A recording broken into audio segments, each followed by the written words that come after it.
कच्चा चिट्ठा में सबसे पहले बात अमेरिका और इजराइल के बीच ऐसी टक्कर की जिसने पूरी दुनिया को चौंका दिया। नेतन्याहू इस वक्त अमेरिका से बेहद गुस्सा हैं क्योंकि माना यह जा रहा है कि जो बाइडेन ने एक तरह से इजराइल को सरेंडर करने को बोल दिया। बाइडेन नहीं चाहते कि अब गाजा के अस्पतालों को टारगेट किया जाए, लेकिन नेतन्याहू ने भी बाइडेन को टका सा जवाब दिया है कि जब तक गाजा को पूरी तरह समतल नहीं कर देंगे, बमबारी यूं ही जारी रहेगी।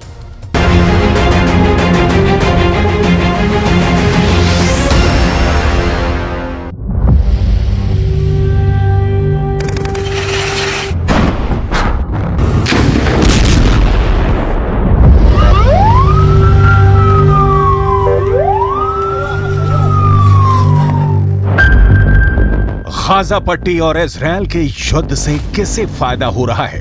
कौन किस पर भारी पड़ रहा है?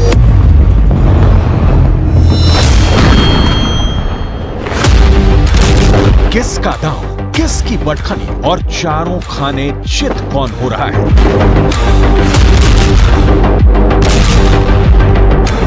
सवाल बहुत है, लेकिन 24 घंटे के अंदर इस युद्ध को लेकर ऐसा नया मोड़ आ गया है कि इजराइल से लेकर अमेरिका तक सब हक्का बक्का है।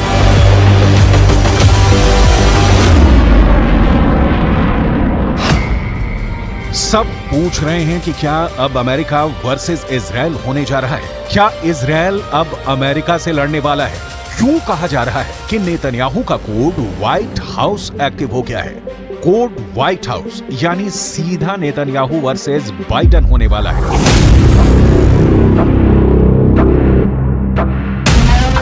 बाइडेन और नेतन्याहू की तकरार के पीछे गाजा का युद्ध है। वहां के अस्पताल हैं जिनको इजराइल के टैंकों ने घेरा हुआ है। लेकिन अब बाइडेन ने ऐसी बात कह दी है कि इजराइल से ना निगले बन रहा है ना उगले, क्योंकि बाइडेन ने नेतन्याहू को बहुत बड़ी मुश्किल में डाल दिया है। बाइडेन ने कहा है कि गाजा के अस्पतालों का बाल भी बांका नहीं होना चाहिए। My hope and expectation that there will be less intrusive action relative to the hospital. We're in contact, and we're with the Israelis. Also, there is an effort to take this pause to deal with the release of prisoners, and that's being negotiated as well. With the Qataris are engaged, and so I remain somewhat hopeful. But the hospital must be protected. Biden ने जो कहा उसे देखकर Benjamin Netanyahu का खून खौल गया।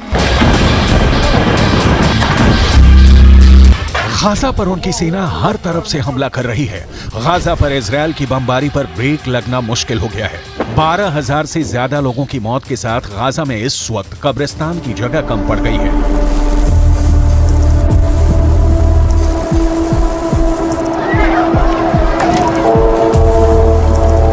5,000 से ज्यादा बच्चे मारे जा चुके हैं और अब बाइडेन की तरफ से मांग की गई है कि गाजा के अस्पतालों पर हमले रोके जाएं। लेकिन बाइडेन की वार्निंग से बेफिक्र नेतन्याहू इजराइल के सैनिकों के बीच पहुंचे हैं और उन्होंने साफ कह दिया है कि अब बमबारी पर कोई ब्रेक नहीं लगा सकता।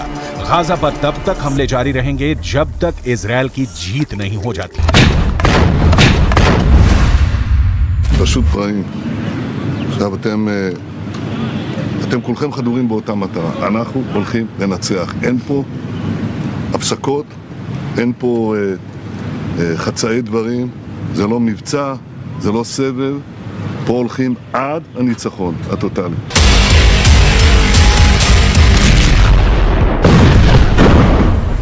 आखिर क्या वजह है कि गाजा और इजराइल के युद्ध को लेकर अमेरिका और इजराइल के बीच टक्कर देखने को मिल रही है?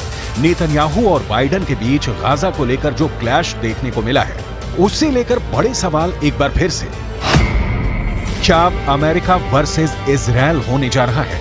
क्या इजराइल अब अमेरिका से लड़ने वाला है? क्यों कहा जा रहा है कि नेतन्याहू का कोड व्हाइट हाउस एक्टिव हो गया है?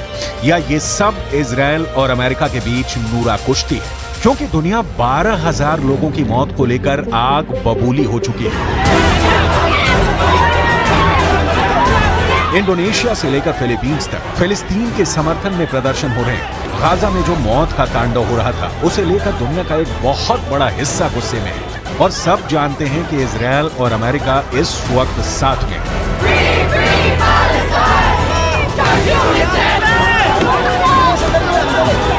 Israel is being funded by the United States. The bombs being dropped on Gaza come from the United States. The bullets used on Palestinians come from the United States. The drones used on Palestinians come from the United States. The U.S. has an overwhelming responsibility for the humanitarian catastrophe that is happening now in Gaza. And the U.S. has not called for any kind of meaningful ceasefire that would prevent the carnage that we are seeing.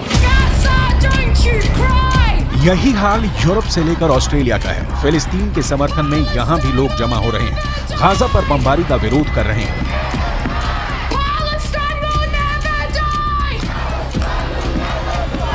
इस भीड़ में ऐसा कोई नहीं है जो अब Gaza के अस्पतालों में जख्मी लोगों को देखना चाहता है। कोई नहीं चाहता कि गाजा के अस्पतालों से बच्चों की लाशें निकलें।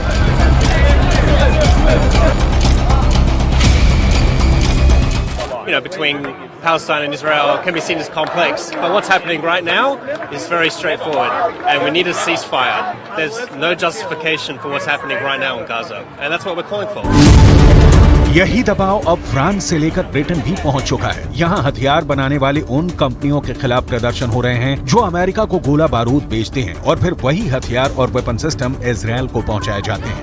पूरे यूरोप में मांग उठ रही है कि ऐसी कंपनियों का बॉयकॉट किया जाए जो इजरायल की वॉर मशीनरी को चला रही है।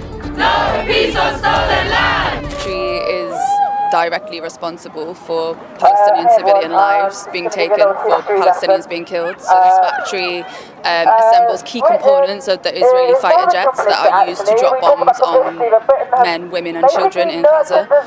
And we are trying to stop its production today. So we are trying to stop workers from going in while we're holding this picket line. And people have been turning around and going home and not going into work. And we're trying to stop deliveries coming in and out. So stop any kind of key product movement, which again, so far we've been successful. अब Gaza और Israel के युद्ध को लेकर America का अचानक gear बदलने के पीछे बहुत से मकसद बताए जा रहे हैं। अमेरिका ने शुरुआत में सीज फायर का विरोध किया था। तब ये भी कहा गया कि इजरायल को पूरा हक है कि वो 7 अक्टूबर को अपने पर हुए हमले के खिलाफ कार्रवाई करे।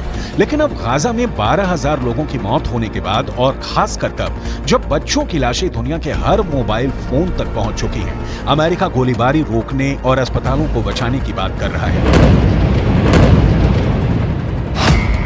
इसकी 2 वजह हो सकती है। पहले कि अमेरिका गाजा पर पहले खामोश रहने के बाद अब अपना मानवीय चेहरा दिखाना चाहता है। दूसरा ये कि बेंजामिन नेतन्याहू को लगता है कि अगर युद्ध को लेकर वो कड़े फैसले लेंगे तो घरेलू राजनीति में उनको फायदा मिल सकता है। extent people need to be evacuated from one hospital to another hospital in order to ensure the continuation of care, evacuation routes have to be safe, and the Israeli government has told us as recently as today that there are and will continue to be evacuation routes for people leaving hospital compounds.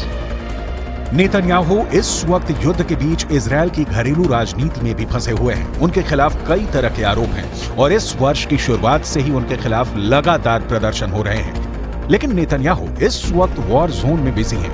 वो हर उस मोर्चे पर जा रहे हैं जहां की तस्वीरें हमास को भी परेशान करेंगी और इजरायल में उनके विरोधी भी उसे बचा नहीं पाएंगे। नेतन्याहू जानते हैं कि इस वक्त इजरायल में युद्ध सबसे बड़ा मुद्दा है और वो उस नाराजगी से लोगों का ध्यान हटाकर युद्ध की तरफ करना चाहते हैं। यही वजह है कि इजरायल ने हमास का अस्पताल कनेक्शन भी निकाल लिया है।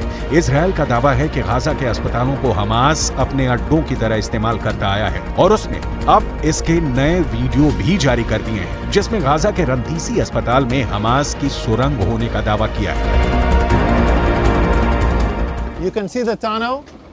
The tunnel is let down more than 20 meters down. The rowboat found a door over tunnel. It's part of the same floor and it slides down here. And this is the place where I showed you the tunnel. I want you to see. We are now in the area of the basement of the hospital. I want to show you a room where we found all the gear, the operational gear, what Hamas is holding inside the hospital. Israel की सेना का दावा है कि Hamas ने इस अस्पताल को अपने अड्डे की तरह इस्तेमाल किया है और यही हाल गाजा के बाकी अस्पतालों का भी है। वैसे गाजा से आ रही रिपोर्ट से पता चला है कि गाजा के अहली अरब अस्पताल, जिसमें इस वक्त 500 से ज्यादा मरीज हैं, वहां इलाज पूरी तरह से बंद करना पड़ा है।